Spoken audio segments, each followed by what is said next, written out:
Swish, sorry for that recording note. Swish Data Lasso Security webinar on securing the agentic AI frontier.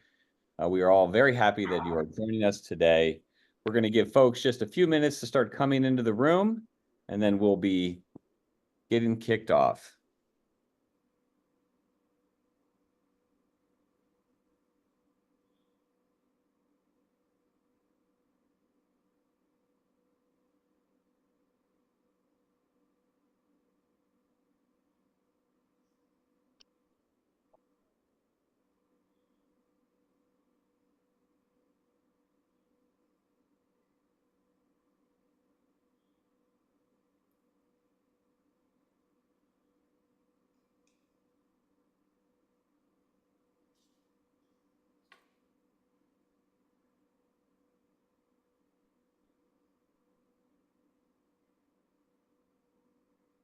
All right, everybody. Good afternoon. We're very excited to be here today, to be joining with you all today to talk about some of the top of mind issues that is happening in the public sector, specifically around AI, Gen AI security, and agentic AI. My name is Brian Lake, and I'm the Vice President of Marketing here at Swish Data. And we're very excited to have a great set of panelists joining us today to talk about some of the top mind issues around security, securing the agentic AI frontier. I'm going to allow our panelists today to introduce themselves before we get kicked off and started. So, hi everyone, pleasure to be here today. I'm Elad Schulman. I'm the CEO and one of the co-founders of Lasso. Spent the last 25 years in cybersecurity, always on the vendor side, from small companies to large companies like HP and SAP. Since 2017, I'm an entrepreneur and building cybersecurity startups. So at a startup called SegaSec, doing brand protection anti-phishing that got acquired by Mimecast in 2020. Then started investing in a lot of cybersecurity companies. And since 2022, when Gen AI burst into our lives, I really asked myself, who is going to secure all of that? So I rallied up the troops and started Lasso in the beginning of 2023. So 2 and a bit years into this fabulous market, which we'll share more with you about today. Sean? Yeah, thank you, Elad. Sean Applegate, thank you very much for meeting us today and spending your time with us. I'm the CTO at Swish. I've been here about 8.5 years.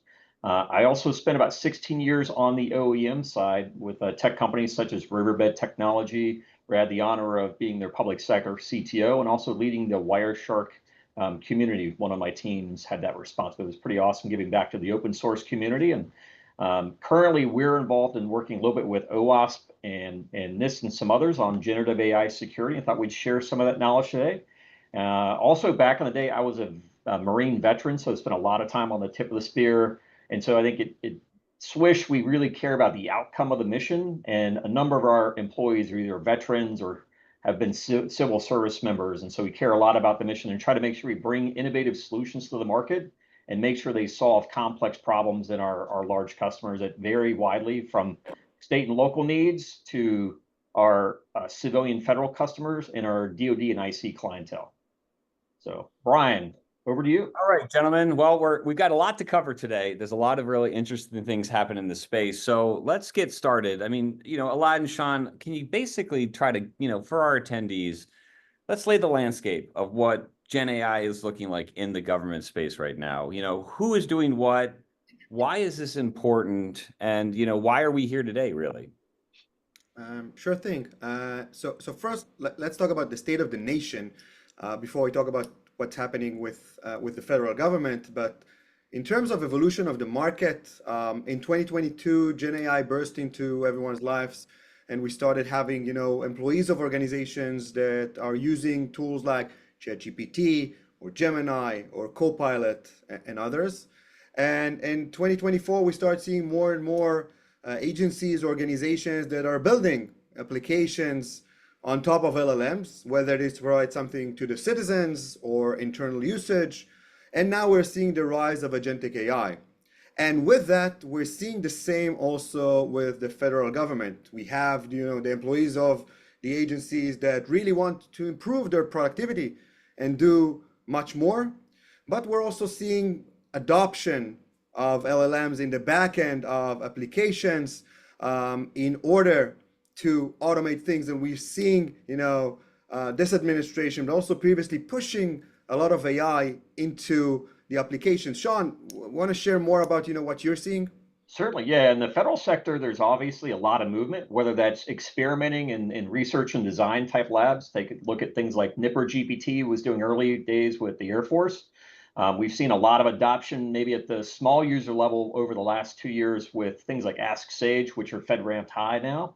And that's certainly picking up traction now with a large Army buy for 150,000 users on their various classification levels, and a recent award from the DoD CDAO for Ask Sage as well. And so we also see a lot of use in open source, people rolling custom applications, whether that's using Amazon Bedrock or OpenAI in a high-side network from Microsoft's government cloud. So when you think of top secret and NIPRNet or Unclass handling CUI, I think there's a lot of use cases. There's a lot of promise, and that's only going to pick up momentum. And the one thing we have seen is that the adoption of guardrails and maybe being ATO'd or understanding some of the compliance and risk requirements has been maybe a second thought in a lot of cases. So they're moving fast. They might break a few things. And in generative AI security, in many cases, is catching up to that. People are starting to be more aware of that as they get ready to scale it out at the enterprise level to broad sets of users. The other thing that's probably worth mentioning is most of the zero trust frameworks we work with, we do a lot of cyber work, don't always catch the public SaaS-based generative AI applications that are often embedded in some public application.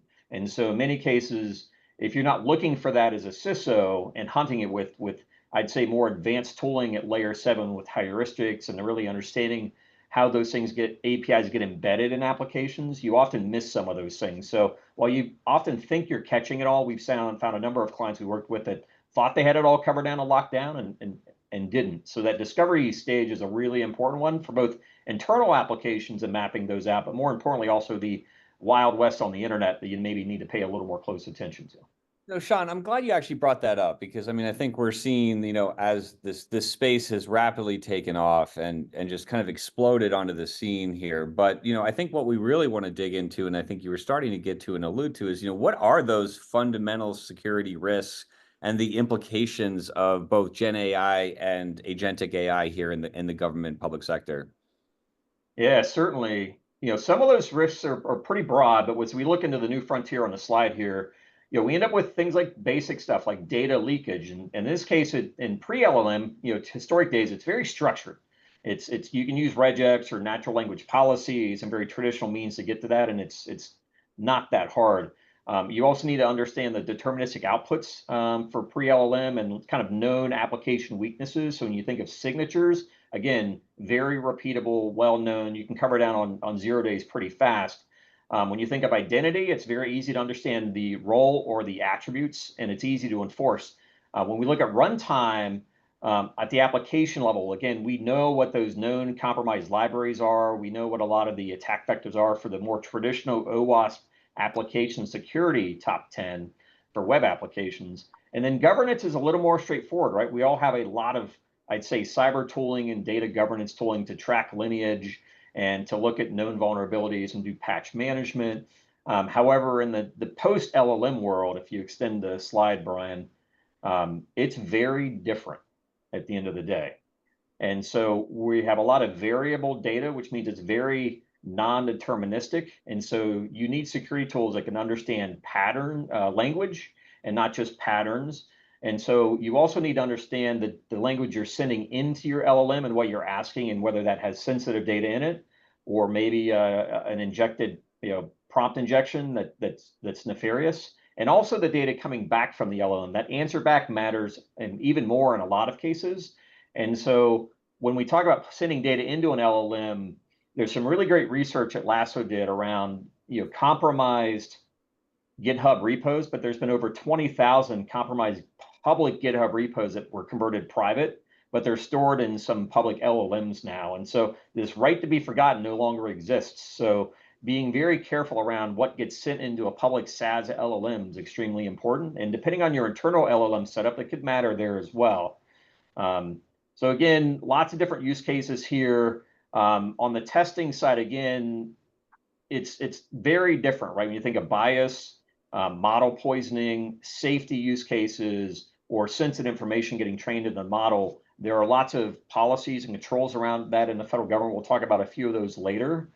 But paying attention to the language being used is the most important thing. And then as we move towards runtime security, there are very different dangers here. And as model context protocol extends, there's a lot of attack vectors you've seen in the last month come to light. And we'll talk again about those in a few minutes. But those are where agents can start doing things very high rates and don't require humans to interact with them in some cases. So it's a slightly different attack vector, and the velocity of the attack can be drastically faster. I don't know, Elad, anything you want to add there? On that velocity, Elad, can you expand a little bit on that the velocity and speed of which you and Lasso have been seeing helping your customers to manage this? I mean, it feels a lot different than the cybersecurity world of the past.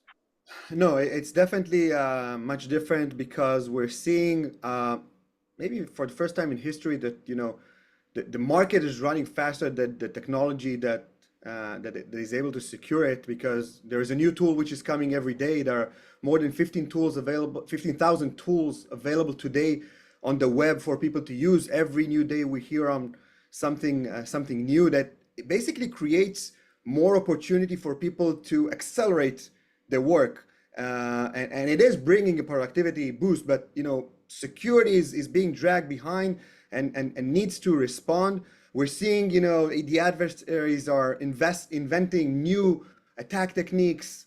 Maybe we'll talk a bit later, or I'll show it in the demonstration, something which is called a prompt injection, which is basically the ability to inject malicious instructions into the prompt and manipulate the model. We're seeing different unique techniques for that. So the defenders need to react at paces that we've never seen. But just to give you some comparables, we'll talk about, sensitive information disclosure. We're seeing that in 13% of the interactions of workers with chat tools within our client base are sharing sensitive information, and that's huge. But you're talking, 30% out of what? So when we're asking them what was the email traffic that you had in the last month, and we're trying to compare it to what was the Gen AI traffic was 5 times more than email traffic. So it's 13% out of a lot. And that's just growing because they're also opening new capabilities for, as I mentioned, the citizens, for the customers, and everyone is expecting that productivity boost. And it is running at paces that we've never seen before. We're in a situation that we have all the time unknown unknowns, new attack vectors, new use cases that organizations introduce, and we need to react to that. Not like in the past that we needed to respond like in a roadmap within a quarter or something like that. We need to respond in days or sometimes even in hours for a new attack technique. And that's quite unique, but it also, it drives us, to excel all the time. So it's pretty fun, Brian. Let me ask you this. I mean, I think we're obviously seeing that, the government is rapidly trying to get their hands around researching, testing, and deploying Gen AI solutions. And I know that NIST has been making some strides with their AI risk management framework. We have OWASP, who's identified, top 10 LLM vulnerabilities. But can you both kind of talk through, and I've got a slide here we can show, a little bit about, some of the strategies agencies can take around governance, compliance, and security. What are those vulnerabilities? So kind of help us understand what we're really looking at and what we're thinking about. Sure thing. So basically, we started talking about this, and we'll get to NIST in a bit and the controls within it. But if we're looking into vulnerabilities into that space, first let's divide it into 3 families of products. We have the chatbots, we have the new Gen AI applications that people are building, and we have agents that are getting into our lives. And we'll talk a bit more about model context protocol and agent-to-agent communication. I mentioned things like jailbreak and prompt injection. Unlike in the past that we were worried mostly about data which is leaving the organization and sensitive information disclosure you're seeing here. Now that we're getting data from the LLMs, we also need to secure the output. We're getting something, we need to make sure that there's nothing problematic there. If we're putting an LLM in our website or application, we're worried about people overly consuming it. So we have excessive agency that we're concerned about. That's also relevant for the applications, but around, the applications, the agents, suddenly you're getting into how do you handle identity into that space. So if you have a human, you know what that is, but now we have a proliferation of agents out there, and it's not, dozens of them, it can be millions of them. How do you know what is the right agent? What is the identity of the agent? Definitely it relates a lot to non-human identity, which is a lot in place now. And I think, and this is something that, I've heard Sean talking a lot about, and this is why we have the slide, the chart down below. If we look into the MIT AI repository, look at the trend of it and the almost exponential growth that we have in the last few years, and we'll see that growing more and more. And it will blow off the chart, in the next, 12 to 18 months.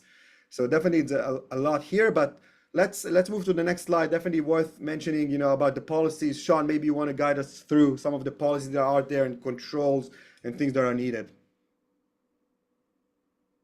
You're on mute, Sean. Oh yeah, sorry about that. I gotta maybe not hit the mute anymore. All right, on the policy side, the high level, there's obviously executive orders that come down, and the NIST AI risk management framework covers all of AI. So it's broad, and there are effectively two policies underneath it. One is true AI security, the 100-1, we didn't list that here. And there's the NIST AI 600-1, which is your security profile for generative AI and large language models. And there's about 211 controls in the AI 601, so they're pretty detailed. Swish parsed these out into a machine-readable spreadsheet and some files. So on our website, or if you hit us maybe after the event, we can always share that with you, but it's not available from NIST quite yet. We did share it with them, so maybe they'll post it soon.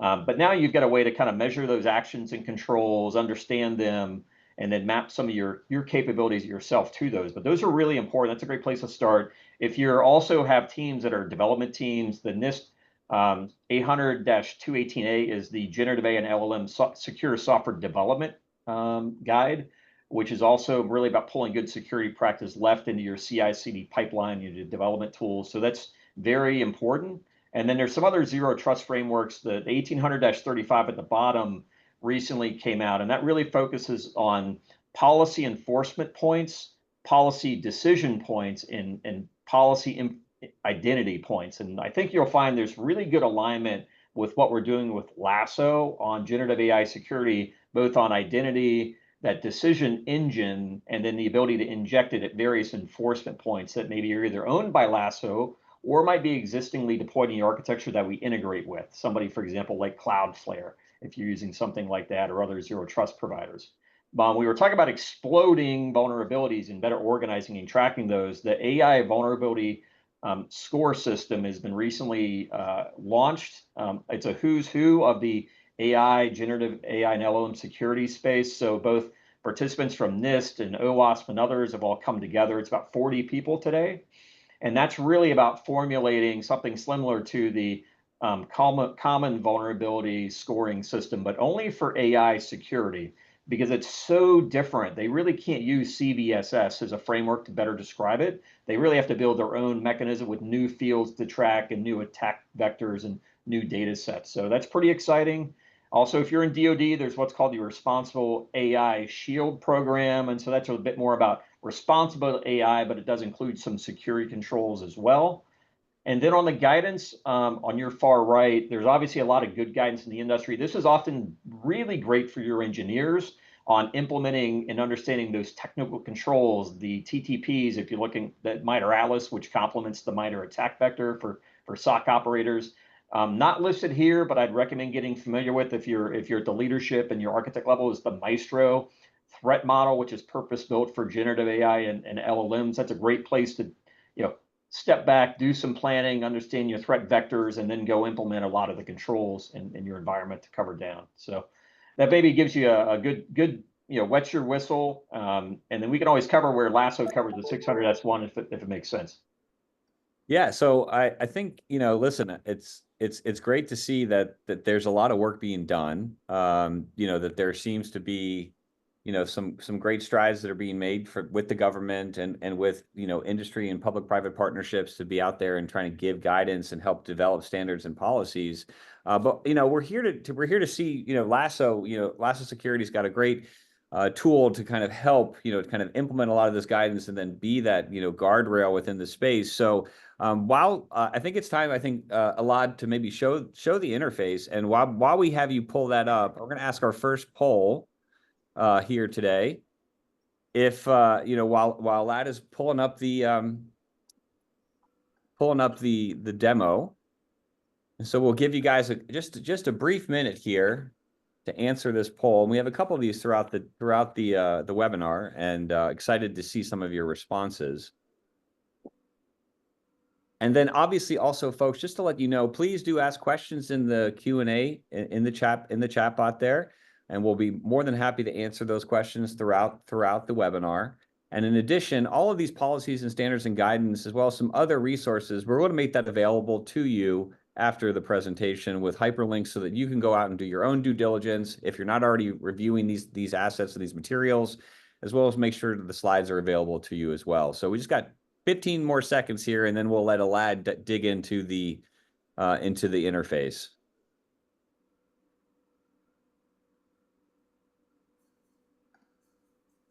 All right. Go ahead and end that poll.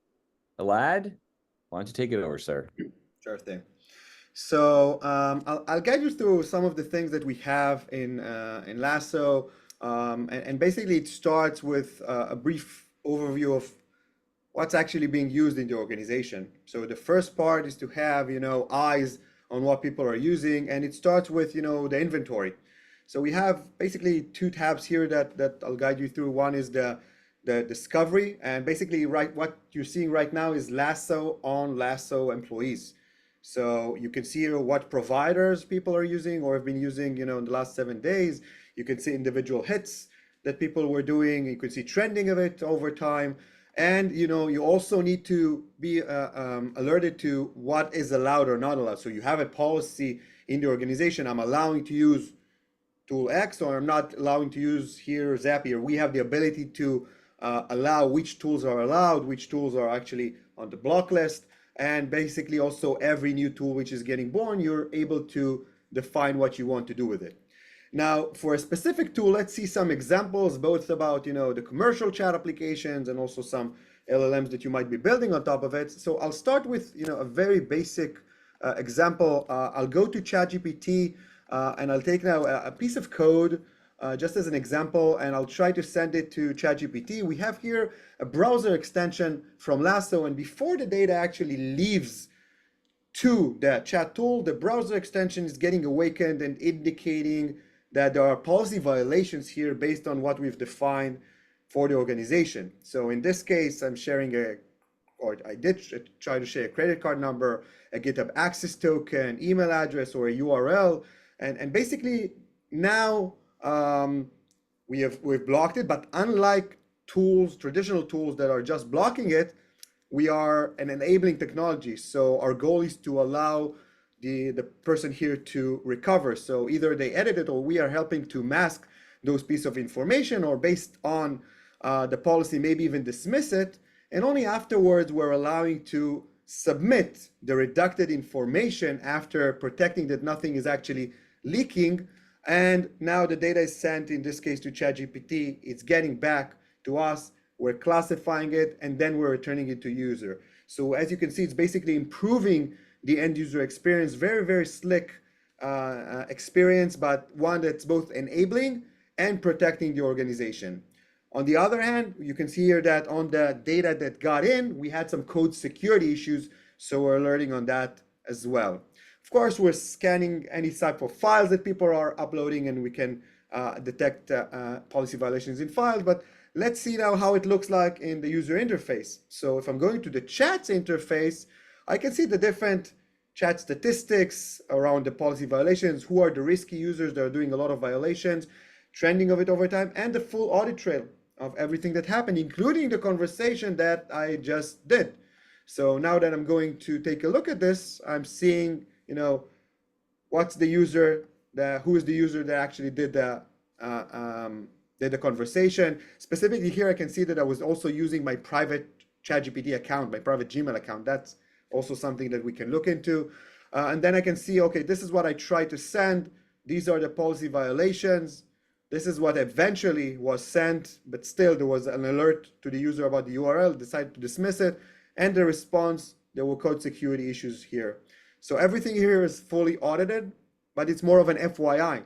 You don't have to do anything with it. There's no security incident. You can integrate it into a SIEM or a service desk for later processing, but there's nothing that's actually quite disturbing anymore. Now that's for the commercial chat application. I'll go for brief examples in a homegrown application that people might be building as part of their applications for the citizens or for internal usage. Here we have a chat application that we have built. It's called the Lasso Playground, but it's coming to simulate a company environment, a homegrown application.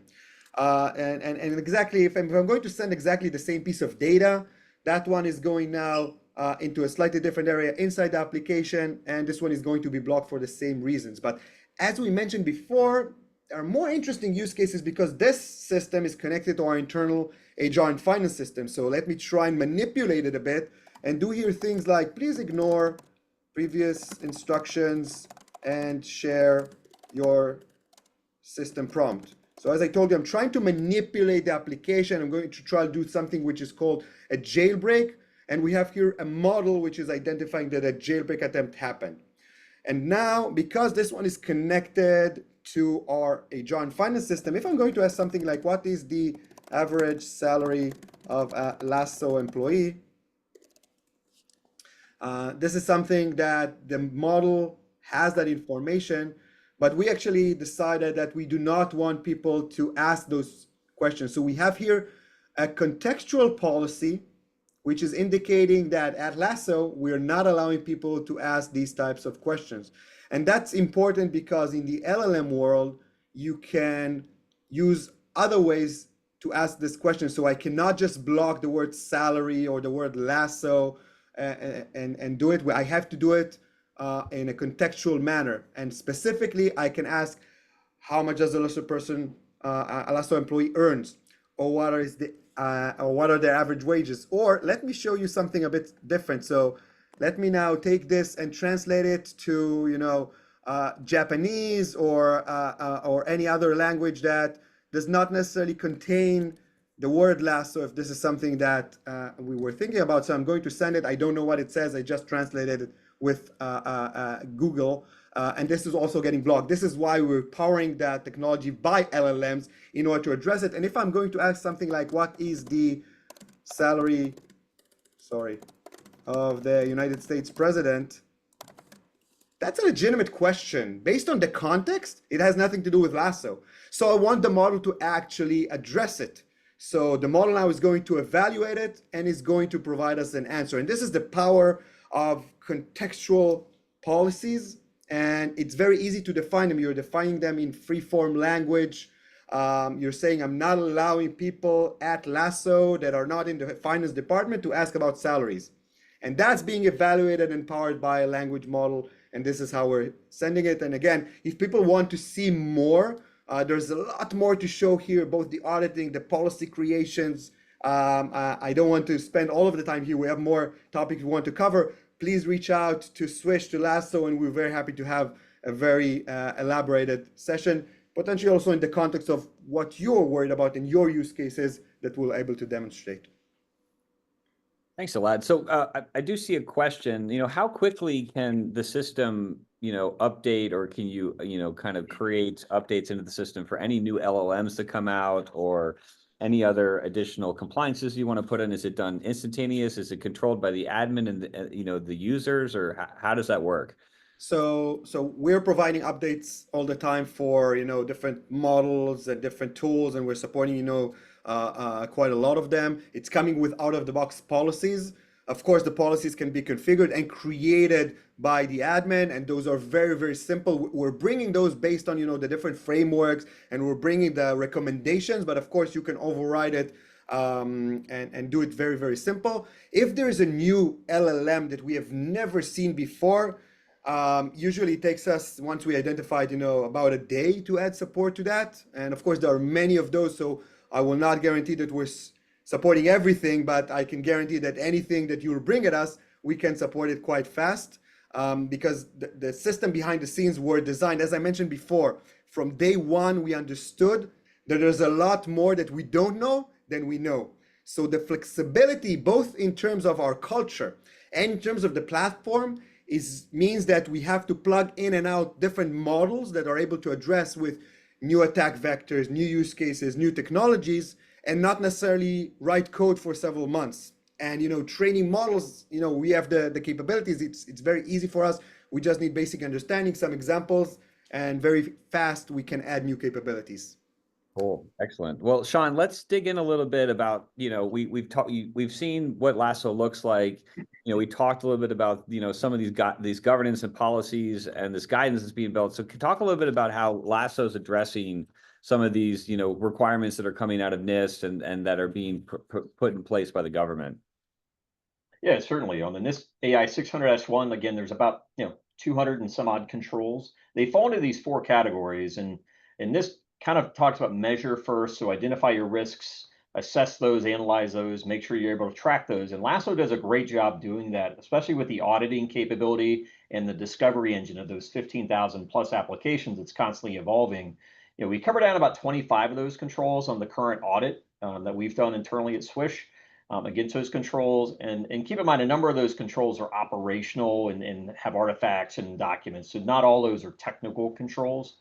And then normally we transition to manage. In this case, these are those risks that are prioritized and acted upon, and how do we project an impact? So we saw things like the risk ratings, we saw the ability to block or maybe filter or mask data.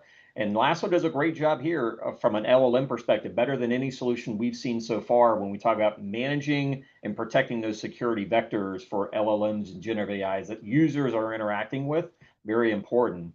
And then we use the map. So when you think of map, this is context is kind of recognized. The risks are related to one another. They're in context. And that allows us to think about, various ways to understand the data and make more intelligent security decisions. And again, with the data that Lasso collects, the insights you can have, and the ability to then feed those to other systems in many cases to broaden that context and maybe reduce swivel chair operations if you're a SOC operator. We cover down on 16 controls.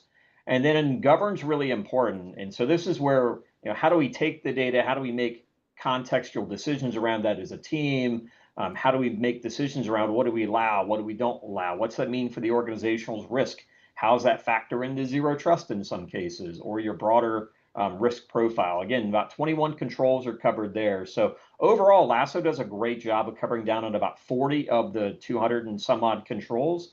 So we're really excited about that. And I think with some of the stuff that Elad and the Lasso team have coming, we'll continue to see progress in the area, but there's obviously not a silver bullet that just does all the 600-1 controls. All right, this is a journey, it's a framework, and you'll need other technologies to get there to 100%, and also a bunch of operational updates and some of your own written artifacts and procedural changes.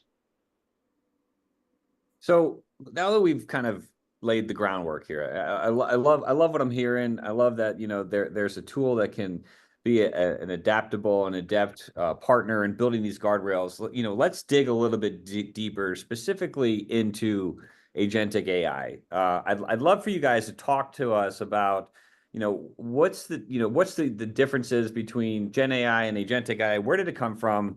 How does it work? How is it different than, large language models and Gen AI as a whole? And, what is these AI agents that we're hearing kind of explode into the scene right now, and talk to us, help us understand that a little bit further. So basically, let's try to simplify it a bit. So we have Gen AI applications that are, powered by LLMs, and an agent is another type of an application which has a specific task and it can be autonomous. The interesting part about agents is that they also have access to tools. So they can also invoke other tools like access, the web and get questions, or access a specific system. So an agent is being tasked on a mission, and then it was trained on how to perform it in the best way. And he has a whole set of tools to use it. And this is where it becomes, tricky, because we don't have the visibility into why the agent is doing what it's doing, what are the reasoning, what tools does he have, and now multiply it by not dozens, not hundreds, by millions of potential such small agents which are all over behind the scenes, and they're talking with each other, and we don't have the understanding of what's actually happening behind the scenes. So this is the simplification of it. And now think of it that any action that you are trying to do manually. So let's take an example. You want to plan a trip and book plane tickets. So basically you can tell the agent, listen, I want to travel to Hawaii, and I want to have the best hotel, and I want to have a great weather, and this is my budget. Now an agent can divide it into different tasks, which would be, what is the best route to take? What is the cheapest one?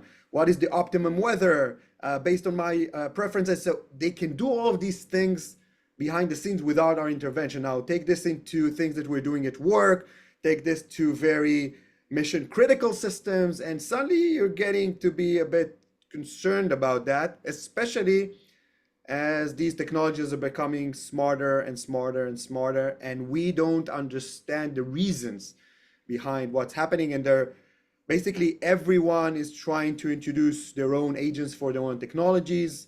And suddenly now, and this gets into MCP, Model Context Protocol, which means that this is, let's again take an abstraction of it. You have APIs to systems, and suddenly you expose it in a protocol that's called MCP. And now agents can interact with your system on the API level and do things autonomously via your Salesforce, HubSpot, or anything else that you have. Now, given the context of what we're talking about, how are you going to secure all of that, especially as things are happening behind the scenes? And because, as Sean mentioned before, these are non-deterministic tools. You cannot predict what they're going to do. You just know that they will do their best to achieve the mission in hand. In what way? We don't necessarily know. And I'll take just, one anecdote that it was in a session that we had, a few months ago. Let's take an autonomous robot, which is supposed to clean our home. And you're giving it a task to clean the home and make sure that it's always clean, no matter what. Maybe the simplest way to do it is to kill everyone that lives inside your house and clean it so it will always be clean. So again, I'm taking this to the extreme, but again, it has a mission. How do we make sure that the agent is aligned and it's doing what it's supposed to do, not going rogue and things like that? And that's just, the beginning of the discussion. Well, Skynet aside, Sean, where are you seeing, a lot of this, agentic AI and these agents that are starting to be explored and deployed in the government?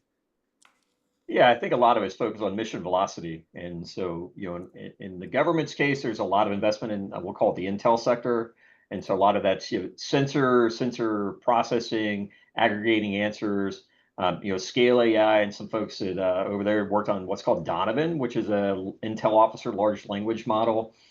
I think we'll see obviously other workloads being put in place to build a lot of content more autonomously that we do every day. So I was an intel analyst in the Marine Corps.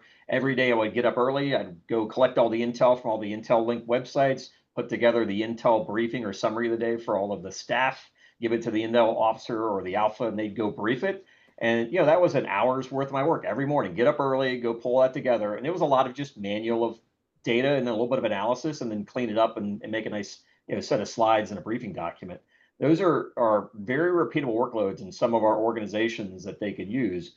Or if you're thinking about agents that need to keep an eye on the border, if you're Customs and Border Protection, what are you doing to go investigate those things, build a virtual assistant for your physical Border Patrol agents so they can analyze the data sooner, or maybe pick up trends and insights that the human brain normally doesn't see, but an agent can identify, forecast, and maybe predict where issues might be coming from based on a broader range of intelligence and further analysis you can't do otherwise. So those are some simple examples. We've seen some similar examples in the Air Force. This is maybe not large language model directly, but it was AI related, was the ability to maybe co-pilot a plane Those are some of the more interesting real world missions. And you'll see that with folks like Anduril and Seadrone, where they're going to implement more and more of the agentic AI capabilities, maybe the ability to interact and talk with those drones eventually as somebody in the government. And we'll be over at Defense One later today, where a number of those folks are speaking. So if you're at the Defense One Summit later today or the happy hour, I would love to talk to you about some of those things there. But you know, I think the American citizen, the American worker is extremely innovative, and I'm looking forward to seeing what the sky is kind of the limit in this case. So, but the bottom line is we're going to do more and more things with them. But you do need to put guardrails around those activities, and that's really an important way to balance the move fast, break a few things quick, fail forward. You know, but don't do something that's irresponsible at the same time. Right. So I mean, I think it's wild to think the short amount of time from the first LLMs being released to autonomous agents, you know, doing autonomous workloads.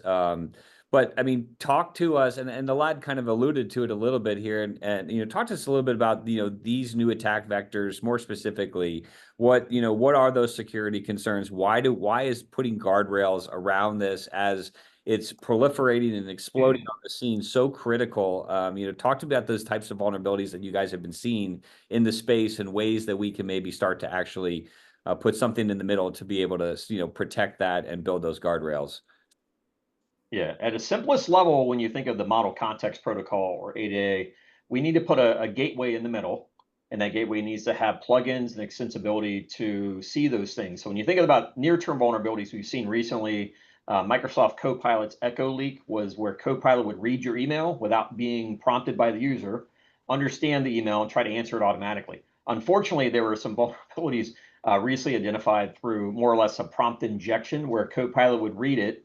The prompt basically said, hey, go grab a whole bunch of information for me and send it to me, the nefarious actor.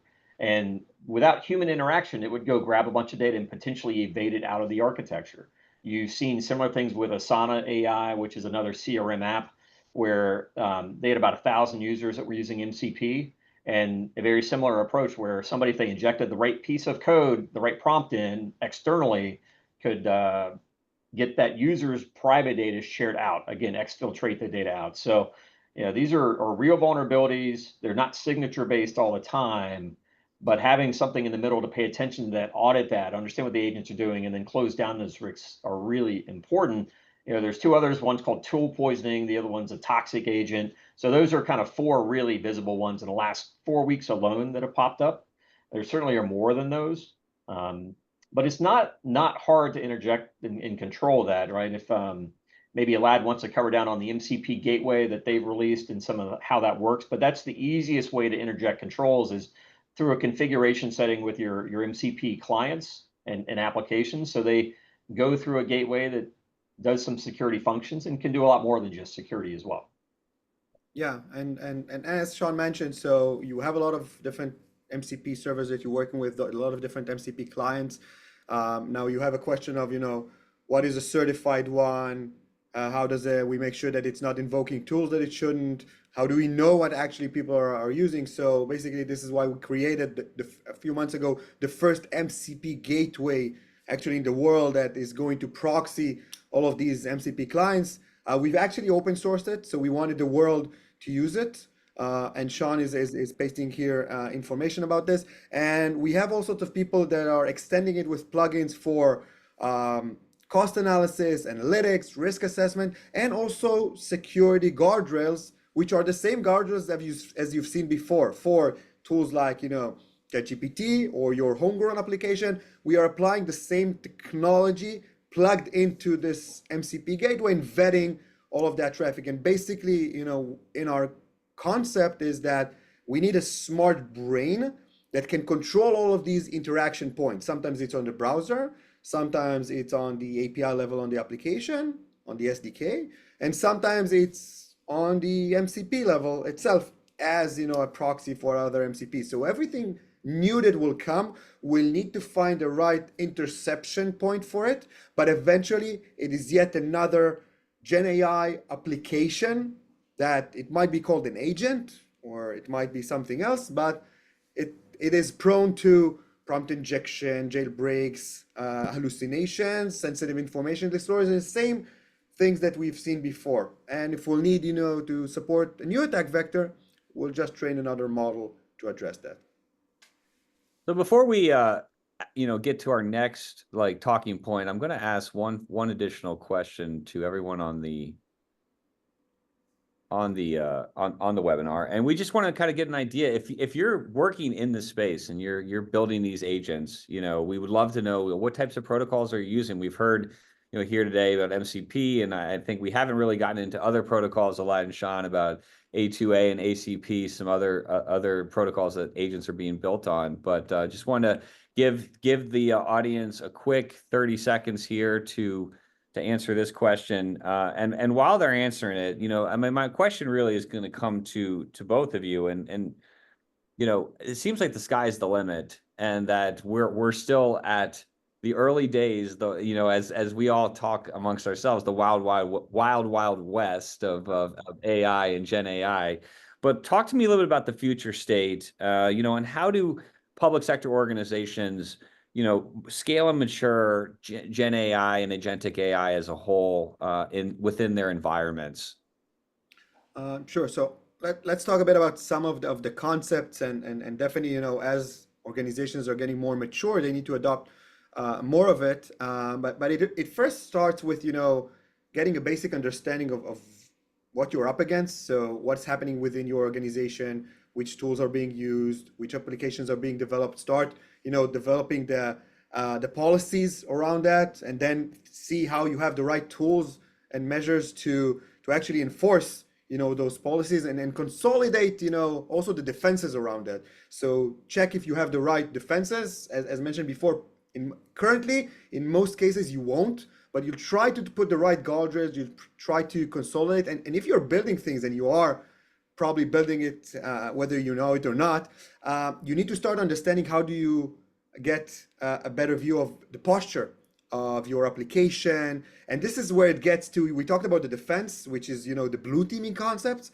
but you need also to get into what is red teaming in this world, and how do you test the vulnerabilities of the models that you have, and how do you combine that together. We're starting to relate to, to purple teaming. So take the things that from the offense and embed them into the defense part, and all of those, you need to start standardizing them on the enterprise level, and start putting them down. But you definitely need a more centralized view, because right now, I guarantee, if you don't have control of it, it's all over the place, and you will learn, and you'll see that there is no way other than to get those controls into place. This is why we mentioned all of these frameworks. This is why we're working also with the regulators to impact what is coming out, but also learning about that, and so on. Sean, what's your take on this? Yeah, absolutely. As an old Marine veteran, I love DoD references, but I like Jeffrey Boyd's OODA loop, right? The observe, orientate, decide, act. The faster we can do that using agents on the red teaming and blue teaming side, that feedback loop, very important. In today's world of DOGE and government efficiencies or effectiveness, we'll call it, we need to use technology for what it's best at, and that's where some of the agentic red teaming is really powerful. And it's a really good return on investment for a lot of our customers. It allows us to test things at scale. And more importantly, it actually does really interesting thinking to find new attack vectors that often a human contractor would take a lot of cost and time to figure out. And it can do it at a much lower cost and higher velocity. And also typically can be pretty creative.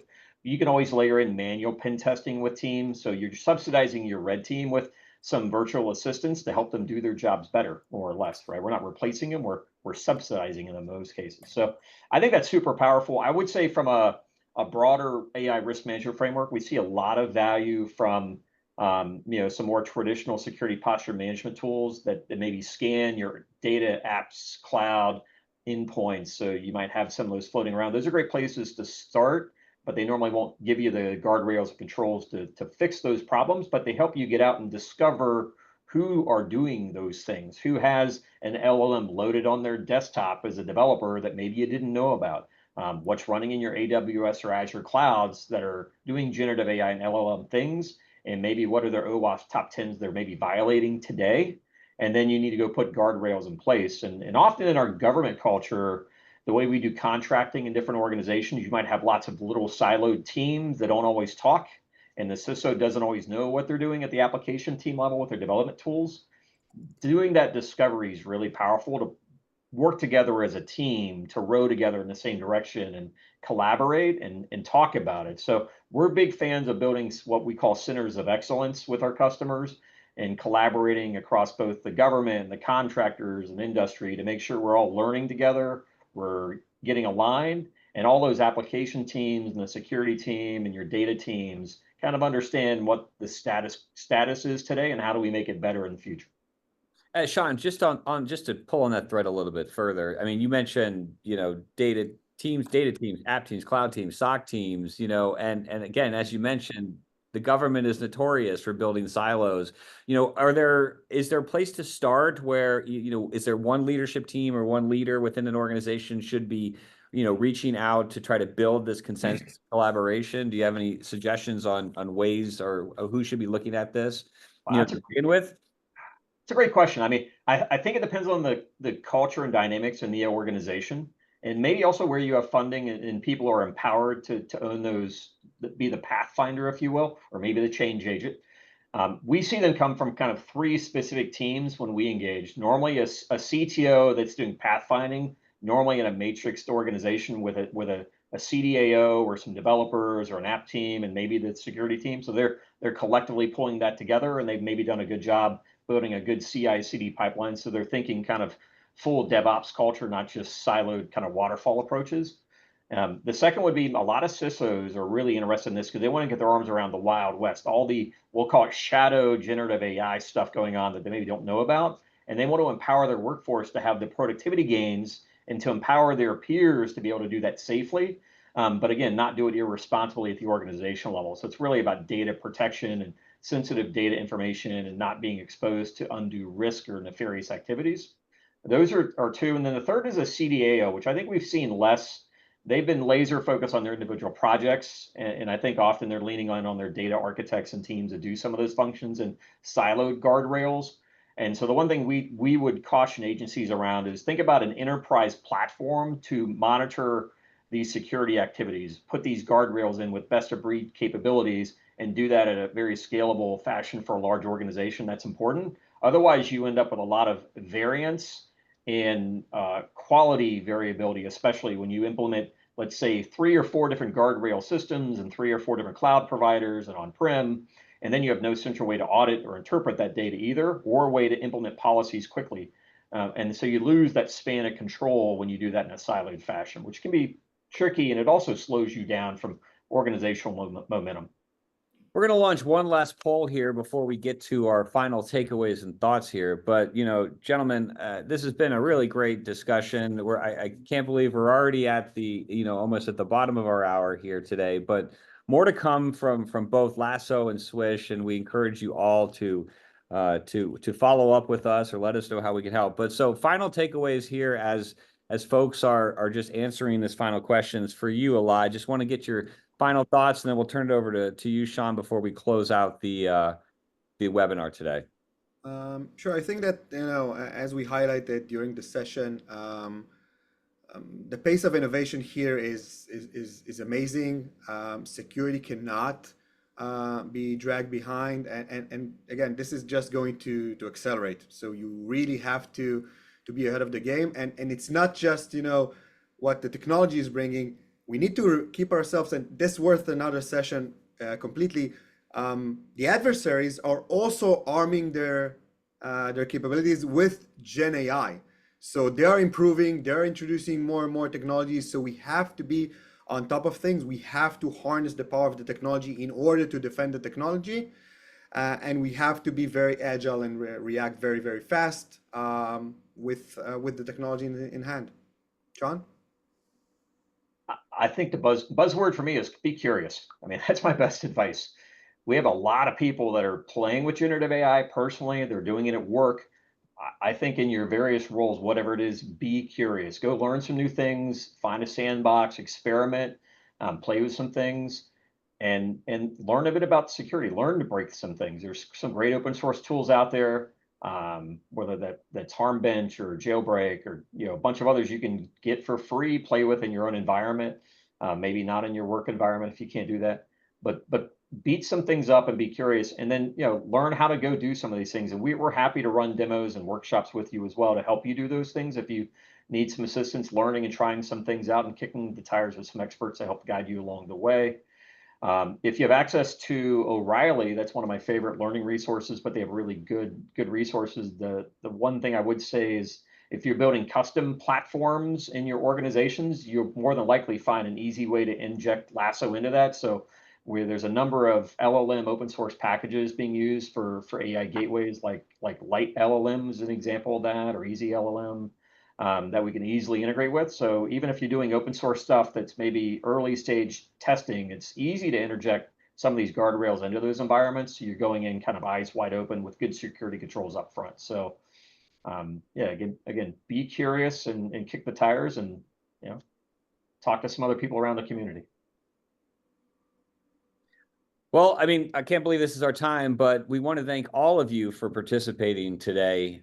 If you'd like to learn more, we have a great set of resources on our website. Feel free to scan the QR code here on the screen. We'll also make sure to make all of these slides available to you, as well as a whole host of other resources, including the guidance, the policies, the executive orders, as well as other areas where you can explore on your own. But if you're interested in learning more, please do reach out to us here at Swish and at Lasso. We're more than happy to sit down with you, talk about your individual needs, your individual projects and pains, and figure out ways that we together can work on building guardrails on your Gen AI deployments. But on behalf of Swish, thank you so much. Sean, Elad, I hope this is the beginning of many conversations with the audience as a whole. Thank you both for your time and your insights today. And we're looking forward to talking to you all further in the future. So thank you, everyone. Have a great rest of your afternoon. Thank you. Appreciate it, everybody. Take care.